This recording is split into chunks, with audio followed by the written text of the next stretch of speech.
اندازہ نہیں ہے ہم کو کہ جس کی بیٹیاں گھر کی دہلیز پہ جوان ہے اس کی زندگی کتنی کٹھن گزر رہی ہے. اٹھے تے چڑھ ویخ فریدا تے کر کر بلدی اگ, میں جاتا دل دکھی میرا پر دکھی سارا جگ. تو پورا معاشرہ اس وقت اس اذیت سے, اس کڑن سے گزر رہا ہے کہ بیٹیاں جوان ہیں اور رشتے نہیں مل رہے, اور پھر اگر رشتے مل رہے ہیں تو بیٹے والوں کے نخرے ہی بڑے عجیب ہیں. اور پھر جس طرح وہ بیٹیوں کو, غریبوں کی بیٹیوں کو لونڈیاں بنا کے اپنے گھروں میں رکھتے ہیں, تو یہ ایک الگ درد کی اور دکھ کی کہانی ہے. میرے پاس لوگ آتے ہیں, دعا کیجئے, کاروبار نہیں ہے, معاشی بحران ہے, مالی پریشانیاں ہیں, بچے کے امتحان سر پہ ہیں, بہت سارے مسائل لے کر لوگ آتے ہیں. لیکن کوئی نہیں, لوگ حوصلے سے مصائب کا مقابلہ کرتے ہیں, کاٹتے ہیں.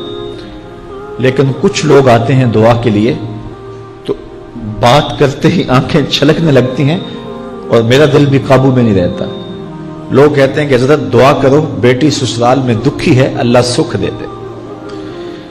تو میں دعا بھی کرتا ہوں, لیکن میں تنہائی میں جا کے روتا ہوں کہ اس درد کا مداوا کیا ہے, اس دکھ کا علاج کیا ہے. اور معاشرہ تیزی سے اس تکلیف کی طرف بڑھ رہا ہے, اور طلاق کی شرح بھی جو ہے وہ بڑھتی چلی جا رہی ہے. میرے پاس ایک دن ایک صاحب آئے, ساتھ ان کی بیوی تھی, اور میں انہیں جانتا ہوں, عزت دار لوگ تھے.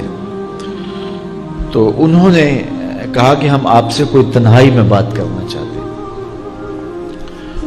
تو ان کے اپنے عزیز تھے, بیٹیاں اس شخص کی زیادہ ہیں, اپنے عزیزوں میں شادی کر دی. تو اس وقت انہوں نے طے کر لیا کہ کوئی بات نہیں, ہم جہیز نہیں لیتے. لیکن وہ باپ بلک بلک کے مجھے کہہ رہا تھا کہ کتنے دنوں سے میری بیٹی گھر آ کے بیٹھی ہوئی ہے, اور وہ کہتے ہیں کہ اتنی دیر واپس نہ آنا جب تک تیرا جہیز پورا نہیں ہو جائے گا. میں کہتا ہوں کتنا صفاق معاشرہ ہو گیا ہے اور کتنے کٹھن حالات ہو گئے ہیں. تو جب معاشرہ اس کیفیت میں چلے جائے تو پھر انارکی پھیلتی ہے اور معاشرے پھر قائم نہیں رہتے. تو کتنی باپ کی دہلیز پر بوڑھی ہونے والی بیٹیاں, ان کی سسکیاں, ان کی آہیں اور ان کی چیخیں اس معاشرے کو بے چین کی ہوئی ہیں. تو امیر لوگوں کی ذمہ داری ہے کہ وہ غریبوں کے دکھ بانٹ لیں. اللہ تعالیٰ ارشاد فرماتا ہے کہ فکو رقبہ او اطعام فی یوم ذی مسغبہ, کسی پھنسے ہوئے کی گردن چھڑانا یہ بڑی نیکی ہے. تو اس وقت غریب کی بیٹیوں کا رشتہ کوئی قبول نہیں کرتا. اگر کوئی نوجوان اور اگر کوئی سرمایہ دار غریبوں کی بیٹیاں قبول کر لے تو یہ اس کی مہربانی ہوگی. اور اگر یہ نہیں کر سکتا تو کم از کم ان بیٹیوں کی شادیوں کا اہتمام کیا جائے, لیکن یہ مہربانی کی جائے کہ غریبوں کی بچیوں کو نمائش گاہ میں نہ کھڑا کیا جائے اور ان کی غربت کا تماشا نہ بنایا جائے. رات کی تنہائی میں ان کے ماں باپ کی خدمت کی جائے تاکہ وہ اپنی بیٹیوں کو عزت سے اٹھا سکیں. میرے حضور نے ارشاد فرمایا وَرَجُلٌ تَصَدَّقَ بِصَدَقَةٍ فَأَخْفَاهَا حَتَّى لَا تَعْلَمَ شِمَالُهُ مَا تُنْفِقُ يَمِينُهُ, جس شخص نے تنہائی میں خیرات کی کہ دائیں ہاتھ نے جو خرچ کیا بائیں کو پتہ بھی نہ چلا, قیامت کے دن جب کوئی سایہ نہیں ہوگا اللہ اس شخص کو اپنے عرش کا ٹھنڈا سایہ عطا فرمائے.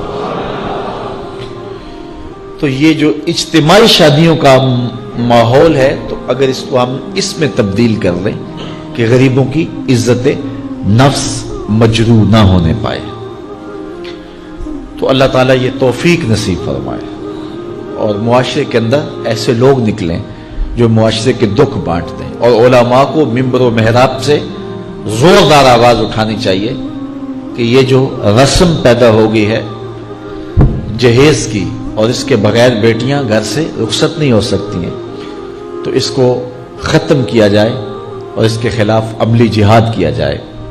اور اس کے لیے امیر لوگ نمونہ بنیں. غریب لوگ تو نمونہ بن نہیں سکتے, مشکل ہے ان کے لیے, لیکن امیر لوگ اگر نمونہ بنے تو وہ بن سکتے ہیں اور معاشرے کے اس ناسور کو ختم کیا جا سکتا ہے، اور غریبوں کی بیٹیاں عزت سے اپنے پیا گھر سدھار سکتی ہیں، اور ان کو جو ہے ان کے ماں باپ کو تسکین کی اور چین کی نیند آ سکتی ہے۔ اسلامک بیان کے لیے ہمارے چینل شائننگ کشمیر آفیشیل کو سبسکرائب کریں۔